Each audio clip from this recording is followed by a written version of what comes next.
سلام على عباد الذين اصطفى. أعوذ بالله من الشيطان الرجيم. بسم الله الرحمن الرحيم.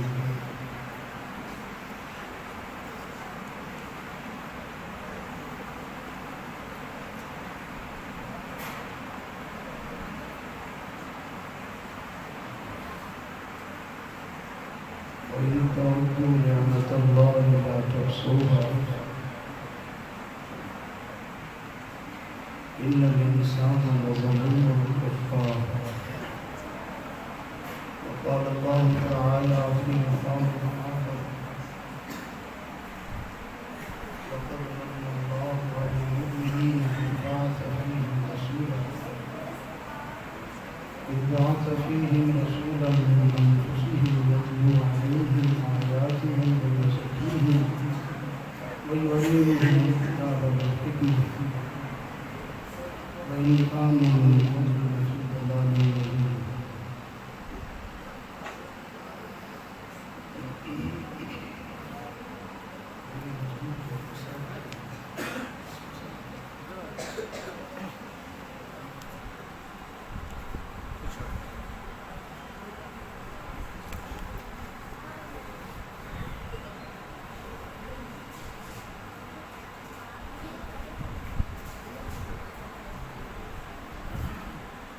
وقال رسول الله صلى الله عليه وسلم: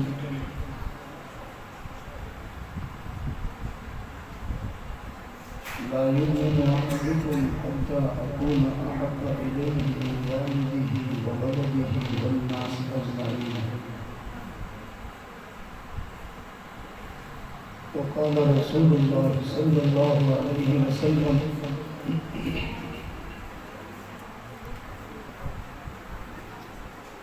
أحبوا الله لما يرزقكم من نعمه وأحبوني لحب الله، أو كما قال عليه الصلاة والسلام: صدق الله العظيم وصدق رسوله النبي الكريم. سبحان ربك رب العزة عما يصفون وسلام على المرسلين والحمد لله رب العالمين. اللهم صل على سيدنا محمد وعلى آل سيدنا محمد وسلم. اللهم صل على سيدنا محمد وعلى آل سيدنا محمد وسلم. اللهم صل على سيدنا محمد وعلى آل سيدنا محمد وسلم.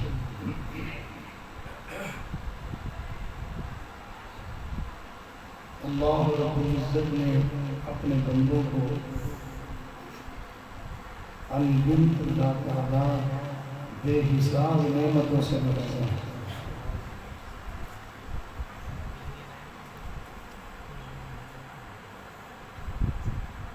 ہر انسان کی زندگی اللہ رب العزت کی نعمتوں سے لگی ہوئی ہے۔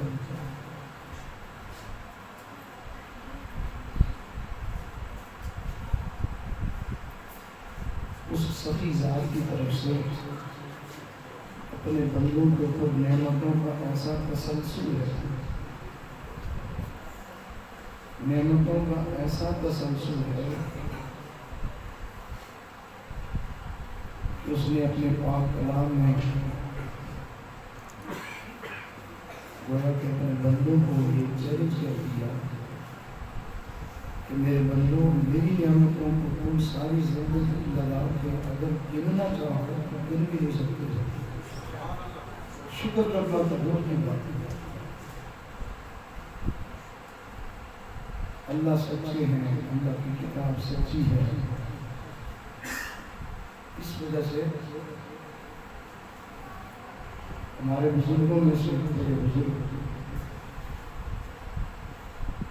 حضرت مولانا قاری محمد طیب صاحب رحمۃ اللہ علیہ ایک بات ارشاد فرمایا کرتے تھے، فرماتے تھے کہ آج کے اس جدید سائنسی دور میں کوئی شخص یہ دعویٰ کر لے کہ کہ میں پوری دنیا کے درختوں کے پتے گن سکتا ہوں. فرمایا ممکن ہے وہ گن لے. فرمایا اگر کوئی یہ دعویٰ کرے کہ پوری کائنات کے ریت کے ذروں کو میں گن سکتا ہوں، فرمایا کہتے ممکن ہے وہ گن لے. اور اگر کوئی یہ دعویٰ کرے کہ میں پوری دنیا کے اندر دریاؤں اور سمندروں کے پانی کے قطروں کو گن سکتا ہوں، فرمایا ممکن ہے وہ گن لے. لیکن اگر کوئی یہ دعویٰ کرے کہ میں اللہ کی برسنے والی اپنے اوپر نعمتوں کو گن سکتا ہوں، فرمایا وہ اس دعوے میں جھوٹا ہے، ہرگز کبھی نہیں گن سکتا.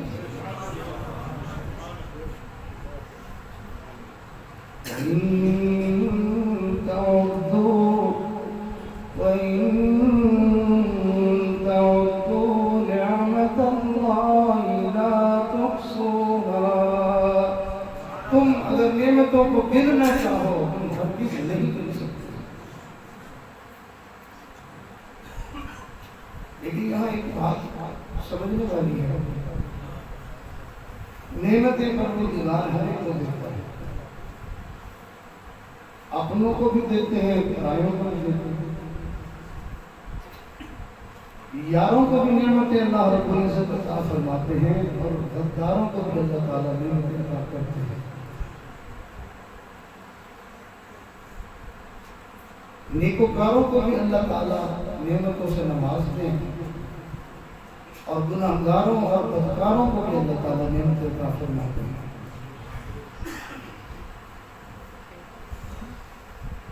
ہاں یہ بات ضروری ہے کہ کچھ نعمتیں ایسی ہیں جو اللہ اپنے بندوں میں سے سب کو دیتے ہیں. کوئی اچھا ہے، کوئی برا ہے،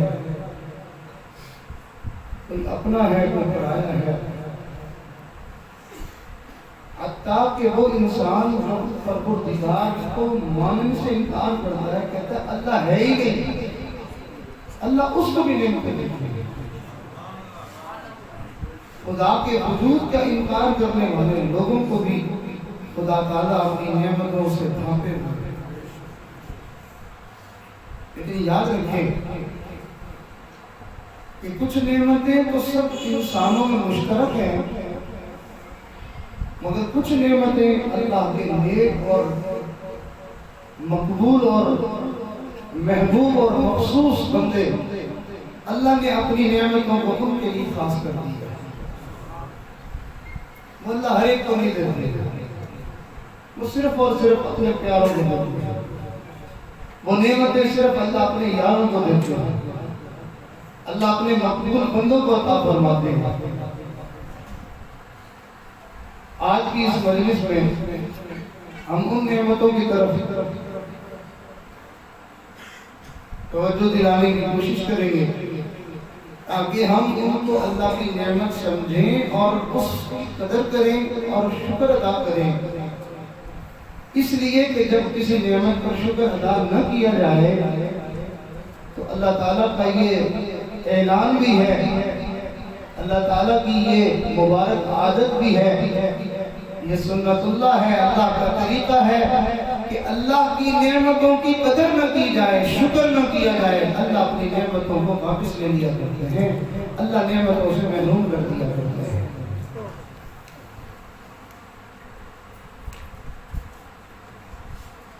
آج کا مسلمان دین سے دوری کی وجہ سے، علماء سے پیچھے ہٹنے کی وجہ سے، مساجد سے دور رہنے کی وجہ سے، اللہ والوں کی صحبت سے محروم ہونے کی وجہ سے اپنے آپ کو سعادت مند سمجھنے لگا ان نعمتوں کی وجہ سے جن نعمتوں کے اندر اللہ تعالیٰ کی طرف سے تو کوئی فرق ہی نہیں ہوتا. اللہ نیکوں کو بھی دیتے ہیں، بدکاروں کو بھی دیتے ہیں، مسلمانوں کو بھی اور کافروں کو بھی دیتے ہیں. آج کا مسلمان ان نعمتوں کے ملنے کی وجہ سے اپنے آپ کو خوش قسمت سمجھ بیٹھا ہے، اور جو نعمتیں اللہ نے اپنے خاص بندوں کے لیے فرمائی ہیں ان کو وہ کئی مرتبہ نعمت ہی نہیں سمجھتا ہے. غلط فہمی کا شکار ہو گیا.